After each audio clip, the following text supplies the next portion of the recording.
أعوذ بالله من الشيطان الرجيم بسم الله الرحمن الرحيم.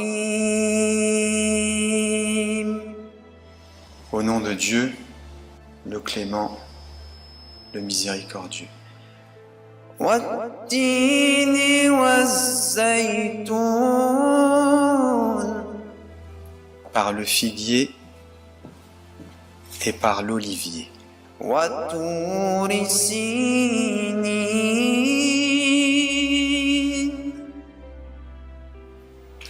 Et le mont Sinaï. وهذا البلد الأمين.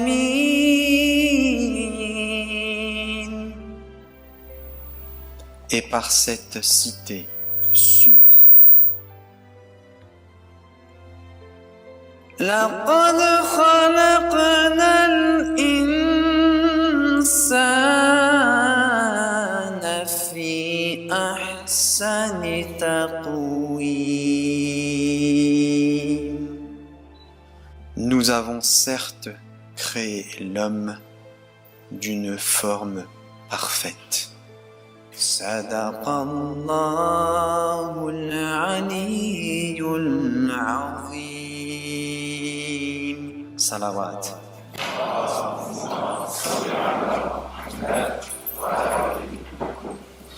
Il y a près de 200 ans, un homme dans le nord de l'Europe allait être à l'origine d'une invention qui aura pour conséquence le changement du paysage planétaire et des comportements humains. L'invention puis le perfectionnement de la machine à vapeur par l'Écossais James Watt précédera à la venue du moteur à combustion. Cette avancée technique allait apporter à l'homme en Occident une nouvelle maîtrise du feu. Une maîtrise qui lui permettra de jouir d'un certain confort et lui donnera une puissance encore jamais égalée. Cette puissance, l'homme va pouvoir l'asseoir sur l'espace et sur le temps. Par le bateau, le train et l'avion, il aura une maîtrise presque totale sur son territoire. Par tous ces moyens de transport et de télécommunication, l'homme pourra ainsi diminuer de façon rigoureuse le temps de ses échanges et de ses déplacements. Par les avancées scientifiques et médicales, l'homme pourra allonger son temps d'espérance de vie. Malheureusement, il y a un revers à ce progrès. Pour pouvoir alimenter le feu de ces machines, l'homme a traversé les mers et les océans, s'installant dans des terres lointaines pour y extraire minerais et carburants. Cela au détriment des populations locales, des générations futures et de l'environnement. Autre revers à ce progrès technologique, c'est son utilisation à des fins militaires. À lui seul, le XXe siècle a fait près de 100 millions de morts, dus aux guerres, qui ont secoué l'Europe puis le monde. Les 19 siècles qui l'ont précédé a fait moins de morts. La machine a ainsi permis à l'homme d'asseoir sa domination sur l'homme. Que ce soit des États industrialisés imposant leur domination sur les pays colonisés, ou que ce soit une élite de patrons, de banquiers ou de politiques imposant leur domination sur des ouvriers ou des employés. On voit bien que l'homme n'a pas toujours fait bon usage de ces progrès. Ainsi, même si ces évolutions technologiques ont apporté des inquiétudes légitimes, elles ont quand même permis à l'homme de s'adapter et d'élever les consciences. Des consciences sociales se sont élevées afin de lutter contre l'aliénation de l'homme par la machine. Des consciences écologiques se sont soulevées afin de lutter pour la protection de la nature, de la terre, de la faune, de la flore et du bien-être de l'homme. Enfin, des consciences politiques et religieuses se sont élevées afin de lutter contre toute forme de domination de l'homme par l'homme et faire effondrer l'illusion de cette nouvelle tour de Babel qui est devenue la machine. Aujourd'hui, les progrès scientifiques et techniques sont arrivés à un nouveau stade, celui de ce que l'on appelle l'intelligence artificielle. Cette invention soulève à son tour de nouveaux questionnements. L'intelligence artificielle est-elle appelée à servir ou à desservir l'homme ? Les récits historiques, les livres religieux ou la parole des anciens nous ont-ils préparés à la venue de cette intelligence artificielle. C'est pour répondre à ces questions et à bien d'autres que le Centre Zara France et le PASS ont tenu à organiser cette conférence intitulée « Intelligence artificielle et le projet NEOM ». Avant ça, c'est vrai que j'ai oublié, vous pouvez éteindre vos téléphones si ce n'est déjà fait, surtout s'ils comportent une intelligence artificielle.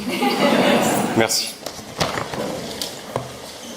Salutations fraternelles à tous. C'est une phrase que je dis souvent en ce moment, et je vous la redis.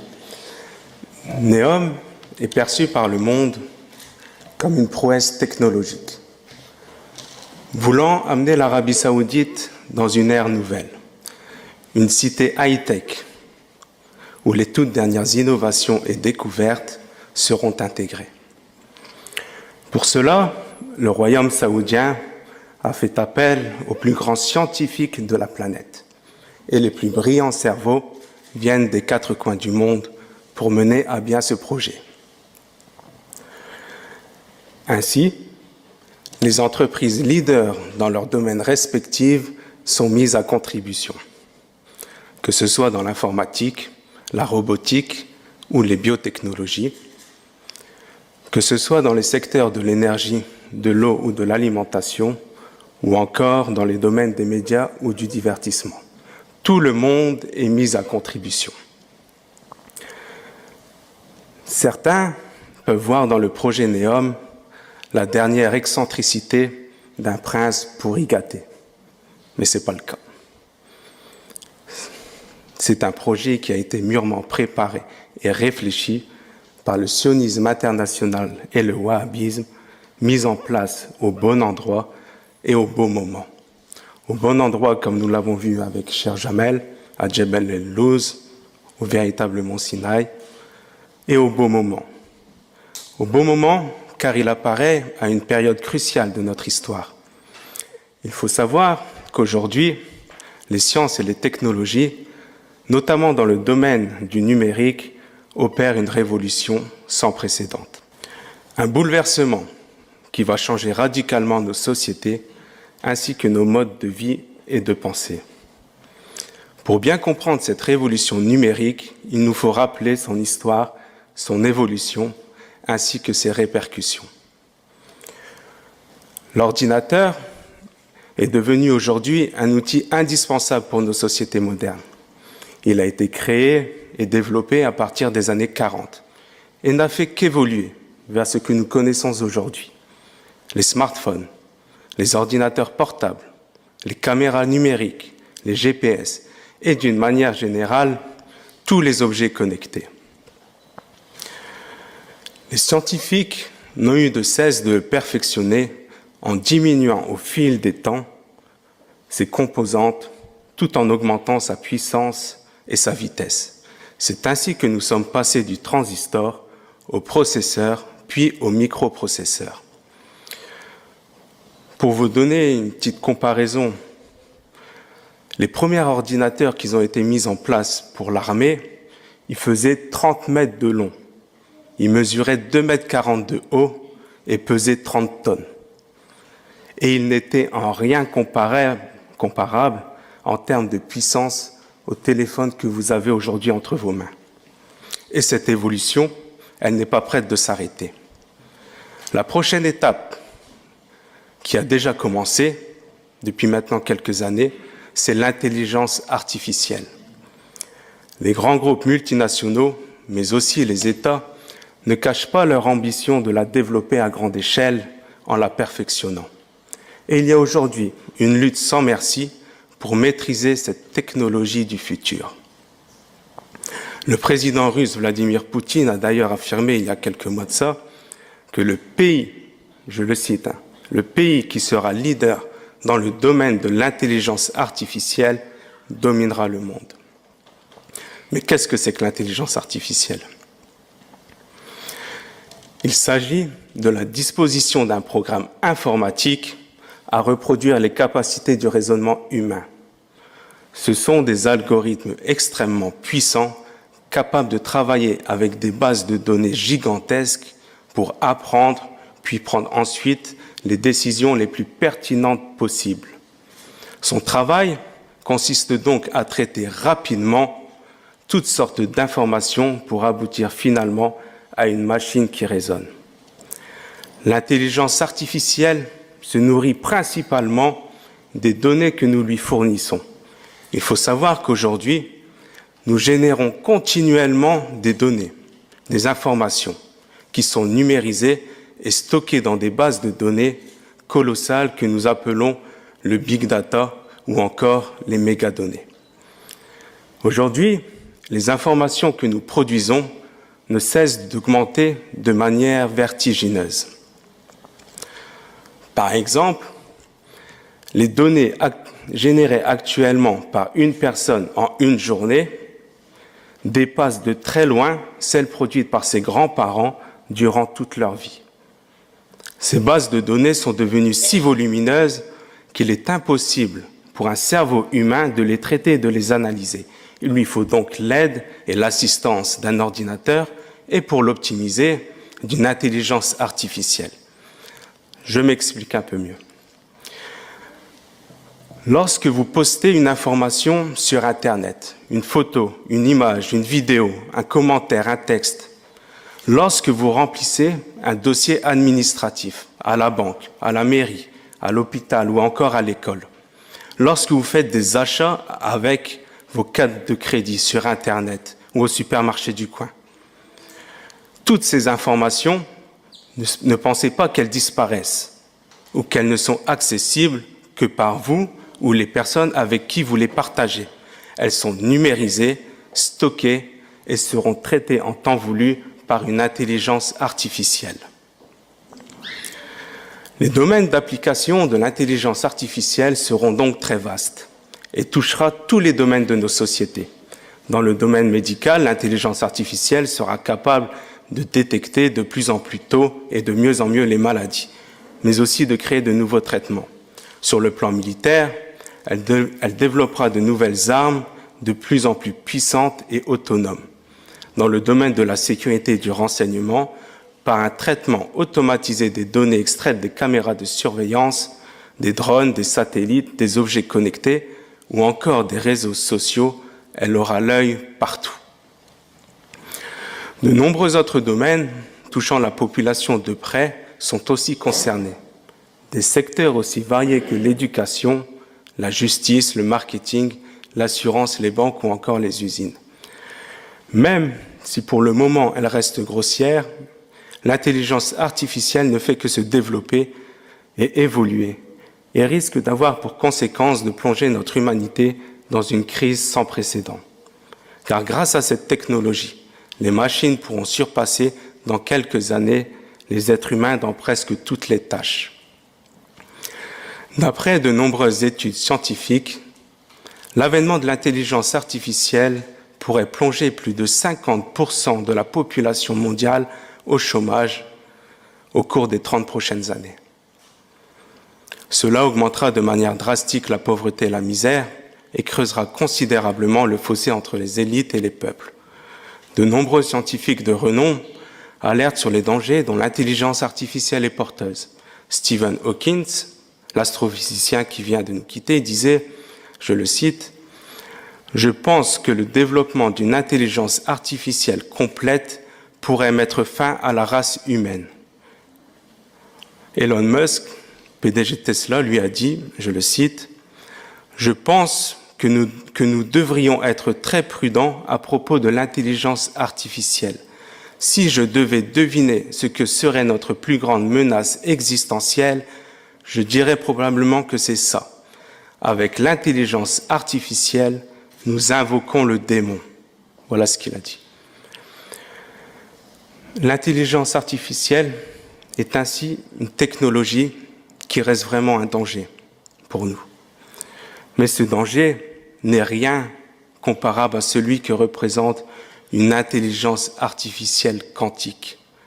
La grosse différence entre ces deux intelligences, c'est que l'intelligence artificielle quantique, comme son nom l'indique, fonctionne avec un ordinateur quantique et non plus avec un ordinateur traditionnel, comme nous les connaissons aujourd'hui. Ce qui lui donnera des possibilités infinies, avec une puissance et une vitesse de calcul phénoménales. Elle sera capable, quasi instantanément, de rechercher, d'analyser et de prendre les décisions qu'elle jugera nécessaires.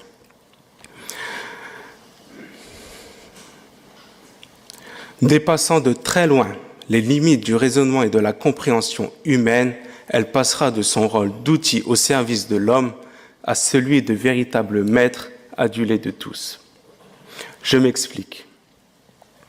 L'ordinateur traditionnel que l'on utilise aujourd'hui est basé sur ce que l'on appelle le système binaire, dont l'unité de mesure est le bit. C'est vraiment important, il faut vraiment comprendre ça pour vraiment comprendre ce qui va se passer. Tout est codé avec un ordinateur traditionnel avec le 1 et le 0. Par exemple, lorsqu'on rentre un texte, une image ou une vidéo dans l'ordinateur, celle-ci n'y voit qu'une succession de 1 et de 0. C'est ce que l'on appelle le langage binaire. Par contre, l'ordinateur quantique fonctionne totalement différemment. Au lieu d'utiliser des bits qui ne peuvent prendre comme valeur que 0 ou 1, l'ordinateur quantique utilise des bits quantiques ou des qubits qui peuvent prendre les valeurs 0 et 1 en même temps. Ce qui aura pour conséquence que les calculs, les analyses et toutes les tâches effectuées par l'ordinateur quantique seront traitées de manière simultanée et non plus successivement. Tout en même temps et non plus un après l'autre. Ceci est rendu possible grâce à la physique quantique et aux lois qui la régissent. À la différence de la physique classique, la physique quantique s'intéresse à l'infiniment petit, au monde des atomes et des particules subatomiques. Ces lois diffèrent radicalement de celles de la physique classique avec laquelle elles marquent une véritable rupture. Par exemple, une de ces lois nous explique qu'une particule peut se trouver à 2 endroits en même temps, chose qui est impossible pour la physique classique. Un objet ou une personne ne peuvent pas se trouver à 2 endroits en même temps. Il est soit ici, soit là. Il ne peut pas être à 2 endroits en même temps. Donc les lois et les spécificités de la physique quantique, elles vont permettre à l'ordinateur d'avoir une puissance inégalée avec des calculs hyper complexes, ultra rapides et surtout simultanés. Il faut savoir, un exemple, les prototypes actuels, ils sont déjà 100 millions de fois plus rapides qu'un ordinateur classique. En gros, l'ordinateur quantique aujourd'hui, les prototypes, ils font en 1 seconde ce qu'il faudrait à un ordinateur classique à faire en 10 000 ans. Vous voyez le fossé qu'il y a entre les deux. Lorsque cette technologie révolutionnaire, imaginez-vous, lorsque cette technologie, elle va être mise à disposition d'une intelligence artificielle. Elle pourra alors avoir des capacités hors normes, avec une puissance de calcul et de recherche d'informations quasiment illimitée. Cette intelligence artificielle, animée par un cœur quantique, aura désormais la possibilité d'un seul regard d'avoir une connaissance approfondie et individuelle de chacun d'entre nous. Elle pourra prévoir nos envies, nos réactions et d'une certaine manière notre futur. Cela donnera l'illusion à l'homme d'être intimement connu par cette intelligence artificielle quantique qui pourra exaucer tous nos souhaits sans même que l'on ait besoin de les exprimer, et ce, dans pratiquement tous les domaines. Cette intelligence, désormais munie de pouvoirs inégalés, sera idolâtrée par une majorité d'humains fascinés par cette nouvelle puissance dont les implications dans nos sociétés et dans nos vies quotidiennes sont pour le moment encore impensables. Elle se verra ainsi confier les clés et la gestion de nos sociétés, mais aussi de nos propres vies. Étant présente partout, sachant tout et pouvant tout faire, elle se présentera alors comme une divinité qui sera adulée et adorée par tous. L'objectif ultime de Neom pourrait ainsi se concrétiser, extraire définitivement Dieu du cœur des hommes pour le remplacer par cette intelligence artificielle. J'espère n'avoir pas été trop long et avoir été assez clair.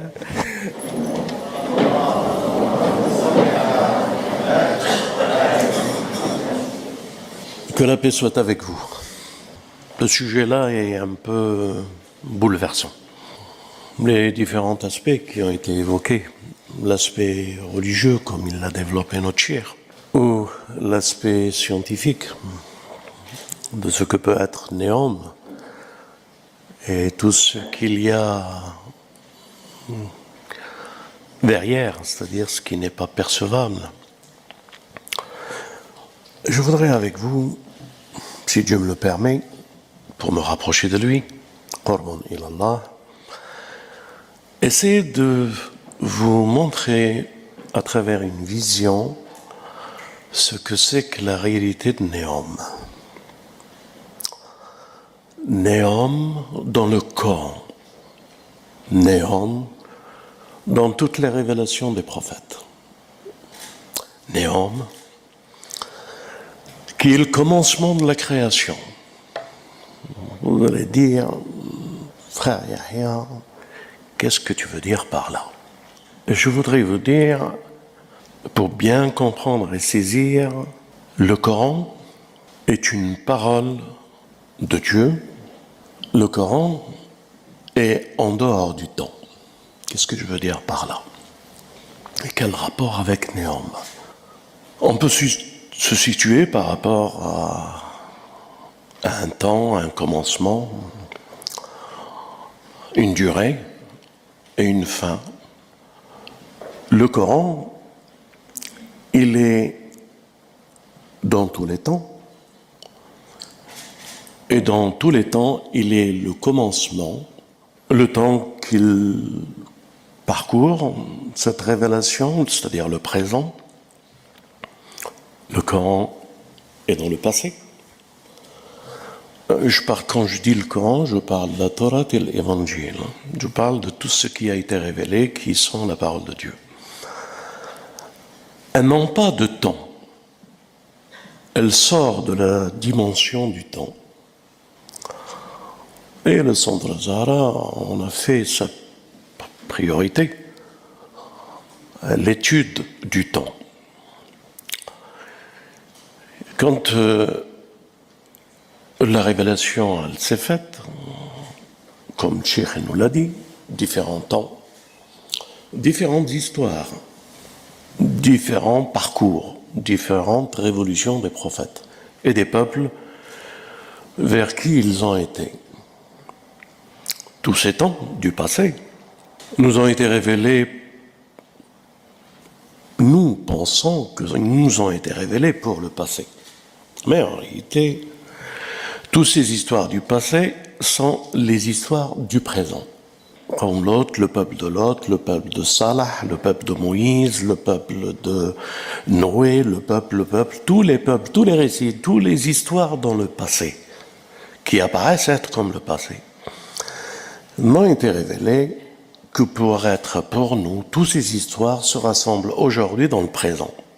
C'est-à-dire qu'il n'y a aucune histoire aujourd'hui, si ce n'est pas l'histoire qui nous a été révélée, qui est aujourd'hui la réalité contemporaine et qui est en dehors du temps et qui est l'histoire de demain. Qu'est-ce que je veux dire par là?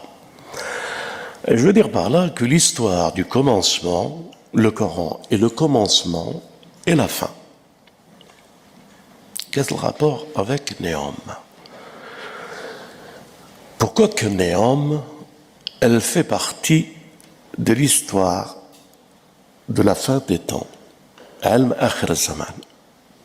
Pourquoi que Néom, elle est située en dehors du passé, mais elle existe dans le passé. Et quelle est cette histoire de Néom dans le passé? Elle existe dans le présent, mais elle existera d'ici encore quelques années, encore beaucoup plus forte. Alors, il me plaît avec vous, aujourd'hui, de vous parler de l'intelligence, pas aussi bien que Fouzi, mais je vais essayer de vous en parler. Au commencement, Dieu a décidé de créer l'homme. Mais avant la créature homme, Dieu avait créé une autre intelligence qu'on appelle le djinn. Mais avant cette intelligence qu'on appelle le djinn, Dieu a créé une autre intelligence plus élevée. Et à la première intelligence, qui est l'intelligence de la lumière, de la vitesse de la lumière, il faut bien retenir ça pour comprendre ce projet Néom. À cette première intelligence, elle a été surprise de voir qu'une nouvelle intelligence, une nouvelle créature va se faire jour et qui s'appelle homme. Alors, ils se sont interrogés, pourquoi cette nouvelle intelligence, puisque l'intelligence de la lumière est plus adaptée, elle formule par les tasbih, elle formule les louanges, elle formule le trône. Pourquoi créer une nouvelle intelligence pour t'adorer? Si c'est pour t'adorer, nous sommes là. À quoi sert cette intelligence de l'homme? Bien entendu, la seconde créature, qui est le gène, a fait un parcours de 6000 ans à peu près, selon les historiens, sur cette terre. Elle a parcouru cette terre avec énergie et intelligence. Elle a adoré d'une certaine manière Dieu dans la connaissance de l'intelligence et elle a pu monter au summum de l'intelligence.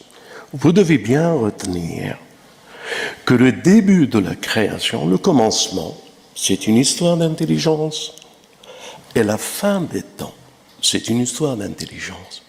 Et c'est ce sujet-là que je voudrais partager avec vous, Qurban ilallah, pour que vous en saisissez ce qui est apparent et ce qui est caché. Vous risquez d'être un peu bouleversé, mais franchement, cette vie n'a pas de sens si tous les jours nous ne sommes pas bouleversés par la révélation. Dieu dit aux anges, je vais créer un homme. Pourquoi tu vas le faire, cette nouvelle intelligence? Il dit, je sais ce que vous ne savez pas. Dieu est la science de l'intelligence et il est le créateur de toute intelligence. Alors, il sait pourquoi il a fait de l'homme cette intelligence. Mais puisque les hommes, plutôt plus que les anges n'ont pas compris pourquoi il crée une nouvelle intelligence, alors, tenez-vous bien, Dieu se tourne vers notre Père et lui a pris les noms de toutes choses. Il lui a mis, que Dieu me préserve de dire de cette manière-là, mais c'est uniquement pour que vous puissiez comprendre. Il lui a mis quelque chose afin de détenir les clés et la connaissance de l'univers, sa fonction, ses attributs, la connaissance de toutes choses. Il l'a eu. Et de ce fait, il dit à cette créature nouvelle, apprends-leur, aux anges, apprends-leur les noms.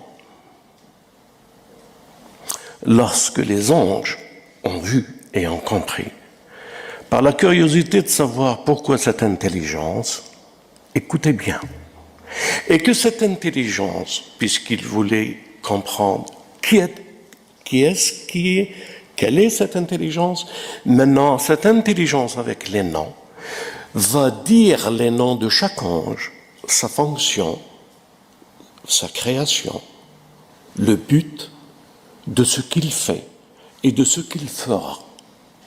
Les anges, devant une telle intelligence, ils n'ont pu que dire louange à Dieu, louange à toi. Nous n'avons de science que ce que tu nous as appris. Si vous retenez bien ça, c'est une histoire de connaissance et de science et de l'intelligence. Et c'est une histoire dans laquelle nous sommes confrontés aujourd'hui par le malin, lorsqu'il a vu qu'il était tombé dans un piège. Il a demandé à Dieu, et tout ceci existe non seulement dans la Bible, l'Évangile et le Coran, que vous pouvez regarder les textes. Il a dit, laisse-moi un temps. Tu verras, avec mon intelligence et leur faiblesse de la vie de ce monde, je les séduirai tous. Je les séduirai tous, et tous, jusqu'à la fin, me suivront. Laisse-moi un délai. Maintenant, c'est ce délai que nous appelons Néom. Le temps du délai que Dieu a laissé pour que Néom soit une réalité évidente de séduction de notre humanité. Par où vont-ils pouvoir nous séduire? Notre Fouzi a dit, mais Dieu l'avait dit avant, la réalité qui a fait que les anges se sont prosternés est uniquement quand ils ont entendu les noms et que Dieu leur a ordonné de se prosterner. Quand ils ont entendu leur nom, leur fonction, qui se sont prosternés. Alors Néom, son but, avec ses ordinateurs quantiques, avec cette intelligence artificielle, pour qu'un jour, chaque individu, l'intelligence artificielle lui dira son nom, sa fonction, son essence, son but, ce qu'il cherche, quelle est sa vie. Ce qui veut dire, mes frères et sœurs, le malin a un pari énorme qu'il doit gagner. Au début, c'était le paradis. Et au paradis, Adam a répété les noms et les anges se sont prosternés. À la fin, c'est un paradis qui évoquera par l'intelligence artificielle la connaissance de toutes choses, la connaissance infiniment petite et la connaissance de vous. Et lorsque vous entendrez votre nom, votre passé, votre présent et votre futur, vous ne ferez que vous prosterner devant cette intelligence artificielle, comme les anges se sont prosternés devant l'homme. En somme, le défi est grand et le combat que nous avons à mener est très grand. Alors, tous les récits, j'aimerais vous les donner pour que ça soit clair dans votre esprit. Cheikh a récité un verset du Coran. Il l'a dit par le mont Sinaï.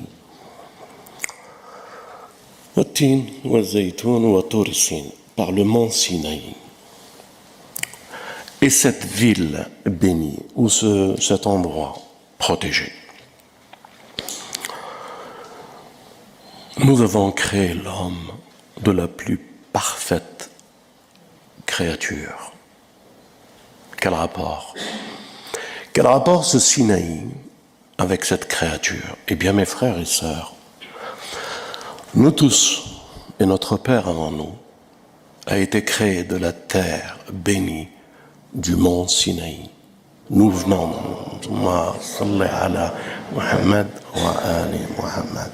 c'est de cette terre que le commencement récite les noms. C'est de cette terre qu'on est descendu après l'erreur et le piège que le malin a fait à notre Père. C'est de cette terre que fut le commencement. C'est de cette terre que finira le défi et le temps qu'il a demandé pour ce défi.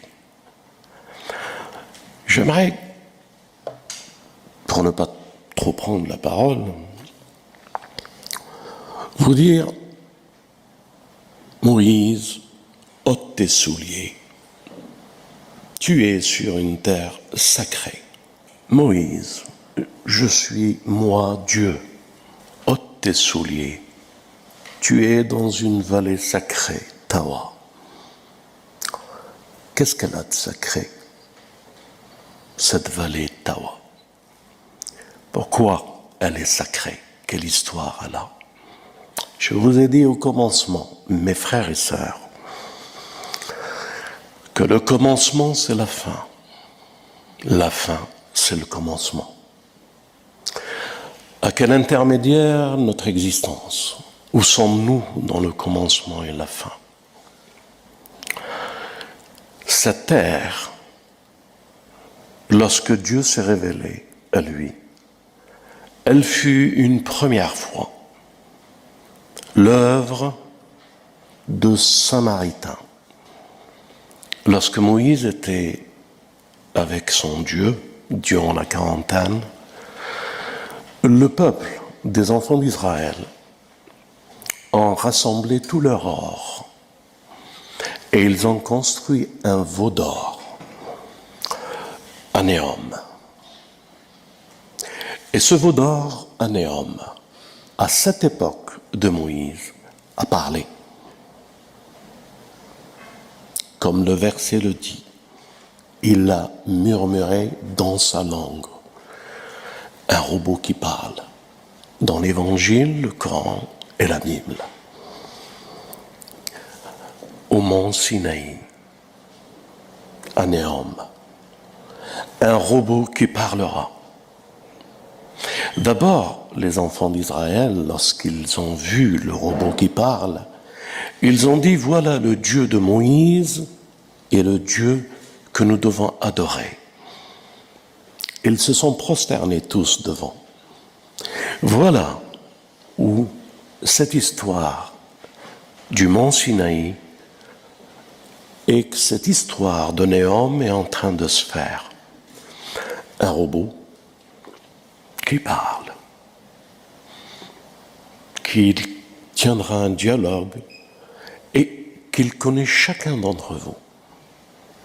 Et il vous parlera de votre intimité. Un veau d'or, les enfants d'Israël, traversant une mer, une preuve que Dieu était avec eux, sauvés de Pharaon, les pieds encore mouillés de l'eau de la terre, comme notre imam le dit, les voilà en train d'adorer un veau d'or et de dire qu'il est le Dieu de Moïse. Que font-ils les princes et les monarchies? Que font-ils l'Occident et l'Orient tout entier? Ils contribuent comme les enfants d'Israël à ce projet Néom. Pour que le commencement sera la fin et que la fin sera le commencement. Pour que cette intelligence prendra le contrôle des noms de tous les êtres. Mes frères, je suis en train de vous dire que nous sommes dans la fin des temps. Le commencement, récite-leur les noms. Et la fin, récite-leur par Iblis les noms de chacun d'entre vous, de tous les hommes, et tous, si nous ne sommes pas avertis, chrétiens, juifs et musulmans, que nous devons prendre le relais de dénoncer cette œuvre du démon, qui ne fait que sous-produire le commencement de la création avec l'intelligence et de la sous-reproduire à la fin des temps. Alors, bien sûr, le Messie que nous attendrons, le maître du temps que nous attendons, nous donnera le moyen, à travers la parole. Je voudrais vous dire une dernière chose.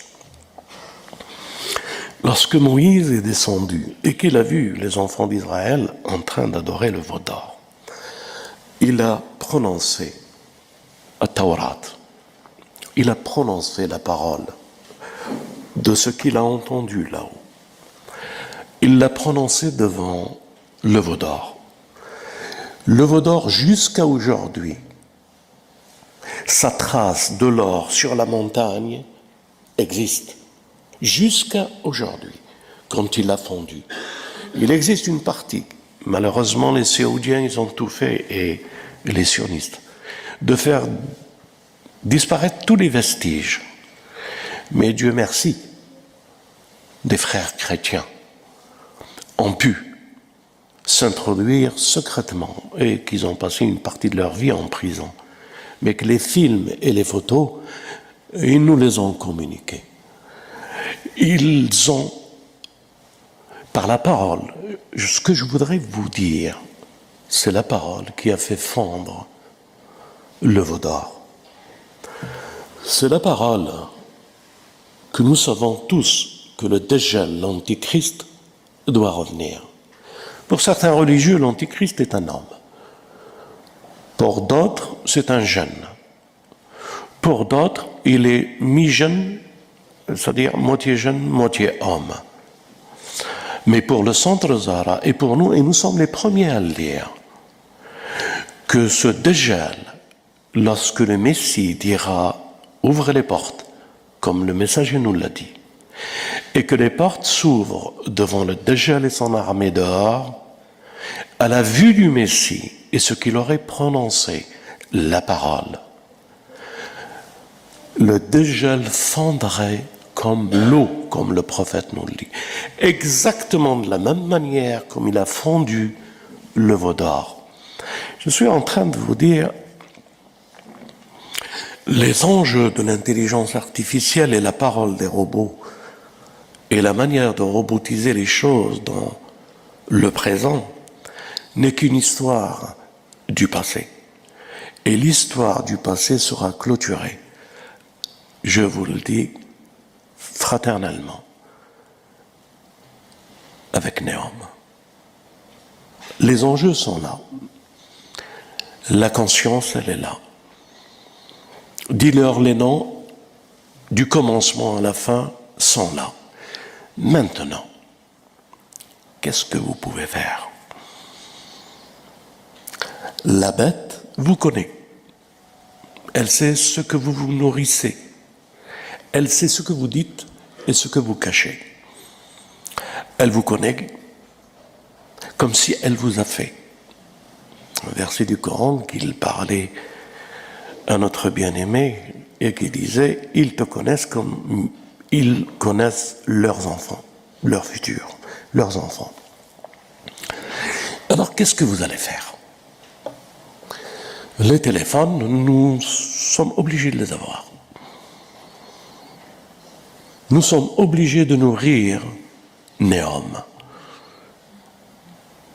Jusqu'à quand allons-nous prendre conscience et refaire ou réfléchir ensemble pour avoir le monde que Dieu a voulu, l'intelligence des noms que Dieu a donné à l'homme, puiser dans les noms et la source de tout, et faire découvrir aux autres et témoigner.